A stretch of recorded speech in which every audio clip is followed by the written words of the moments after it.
जम्मू कश्मीर की बात कर रहे थे। अब वहीं एक और खबर जम्मू कश्मीर और लद्दाख के हवाले से, लेकिन ये बड़ी खबर है क्योंकि जम्मू कश्मीर और लद्दाख के अंदर जो भी ग्लेशियर हैं वो आहिस्ता आहिस्ता पिघलने शुरू हो रहे हैं। इसके हवाले से जो पार्लिमानी पैनल है, पार्लिमानी पैनल की जानिब से एक रिपोर्ट पेश की गई है जिसमें यह भी कहा गया है, उस रिपोर्ट में जहां कुछ अहम तजावीज़ पेश की गई हैं वहीं ये भी माना गया है कि इसमें आहिस्ता आहिस्ता जो है जम्मू कश्मीर और लद्दाख के अंदर जो भी ग्लेशियर है वो पिघलना शुरू हो रहे हैं। उत्तराखंड की तर्ज पर जम्मू कश्मीर और लद्दाख में तैयारियां की जाए, ये अहम तजावीज़ पार्लिमानी पैनल की इस रिपोर्ट में रखी गई है।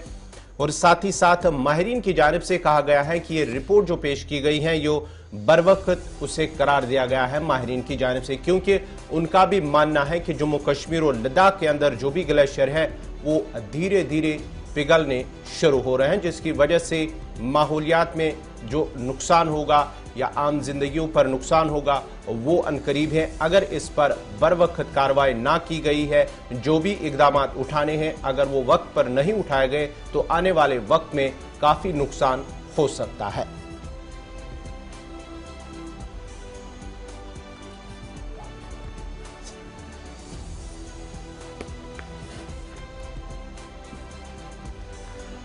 बड़ी खबर हम आपको बता रहे हैं कि वजारत दाखिला की इंटरीम रिपोर्ट जो है वो लोकसभा के अंदर रख दी गई है और ये साफ कर दिया गया है कि ग्लेशियर्स आउटबर्स्ट,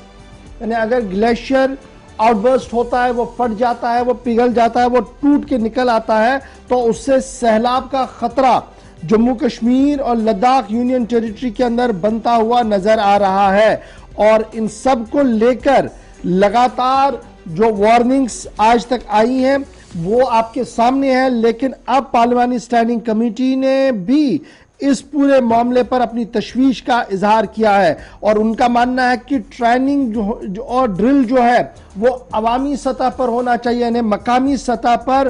ट्रेनिंग और ड्रिल का इनेकाद होना चाहिए और उसके साथ साथ EWS का सेट होना बहुत ज्यादा जरूरी है। अब आप समझ रहे होंगे कि EWS क्या है, थोड़ी देर में आपको मैं बता दूंगा। हिमालयन ग्लेशियर जिस तरीके से पिघल रहे हैं, माहौलियाती तब्दीली जिस तरीके से हमारे सामने है, departmental related parliamentary standing committee बराए होम अफेयर्स ने मरकजी वजारत दाखिला के अंदर इस सिफारिश को रखा है कि ग्लेशियर चूंकि जम्मू कश्मीर और लद्दाख के अंदर glacier lake outburst flood GLOF ये जो है जी ये बहुत ज्यादा रिस्क बन रहा है यूनियन टेरिटरी जम्मू कश्मीर और लद्दाख के अंदर। इसलिए बहुत ज्यादा जरूरत है कि इन सभी मामलों से निपटने के लिए ट्रेनिंग को भी आम किया जाए और उसके साथ साथ जो उत्तराखंड और दीगर जगहों पर तबाही हुई है वो ना हो, तो उस सिलसिले में भी कामयाबी वो इस सिलसिले में भी मजीद काम जो है वो किया जाए। हिलाल अंजुरी हमारे साथ है जिनके हाथ में ये रिपोर्ट है, जरा देखते हैं कि इस रिपोर्ट के अंदर और क्या कुछ लिखा हुआ है। हिलाल, अपडेट कीजिएगा हमारे व्यूअर्स को कि जम्मू कश्मीर और लद्दाख के ग्लेशियर्स को लेकर लगातार माहिरीन की रिपोर्ट्स आज तक हम पढ़ते आ रहे थे, लेकिन अब की बार जो रिपोर्ट सामने आई है ये रिपोर्ट पार्लियामेंट की स्टैंडिंग कमेटी बराए दाखिला की है और इसमें कई अहम तरीन बातों का खुलासा किया गया है। क्या कुछ रिपोर्ट के अंदर बड़ी बड़ी बातें हैं? देखिए, बड़ी बड़ी बातें जब हम करेंगे तो उसमें ये पूरा जो हिमालयन रेंज है और उसकी रेंज के अंदर जितने भी नदी नाले ग्लेशियर्स और इलाके आते हैं उनसे मुतल्लिक जो पार्लियामानी कायमा कमेटी बराए उमूर दाखिला है उनकी जानिब से जो रिपोर्ट पेश की गई है, जो पार्लियामेंट के दोनों ऐवानों के अंदर भी पेश की गई है, तो उनमें दो तीन चीजें बड़ी अहमियत की हामिल बताई गई है। एक ये कि ग्लेशियर्स अब बहुत तेजी के साथ पीछे हट रही हैं, पिघल रही हैं और उससे जो फ्लड का खतरा हमेशा रहता है, तो उसको मद्देनजर रखते हुए गवर्नमेंट ऑफ इंडिया को कंसर्न डिपार्टमेंट के साथ उठाने की बात कही गई है, क्योंकि अब जंगलाती जितने भी एरिया है या ग्लेशियर के नजदीक वाले जो इलाके हैं वहां पर कंस्ट्रक्शन बड़ी तेजी हो गई है, डिफॉरेस्टेशन हो गई है, सड़कें वहां पर बनाई जा रही है, तो उससे जो जंगलाती अराजी का या ग्लेशियर वाले इलाकों का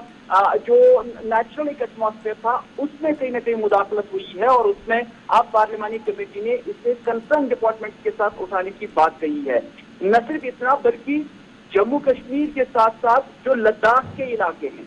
वहां पर भी ग्लेशियर की तेजी से पीछे हटने के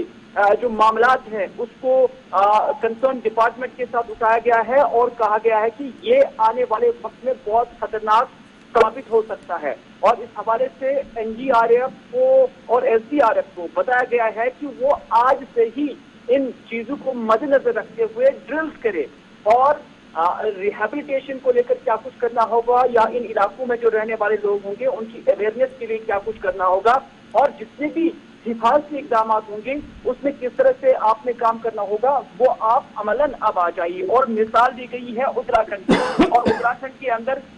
जहां वहां पर भी हम देख रहे हैं कि अक्सर इस तरह के फ्लड्स आते हैं और बड़ी तबाही वहां पर मच जाती है। तो पार्लिमानी कमेटी ने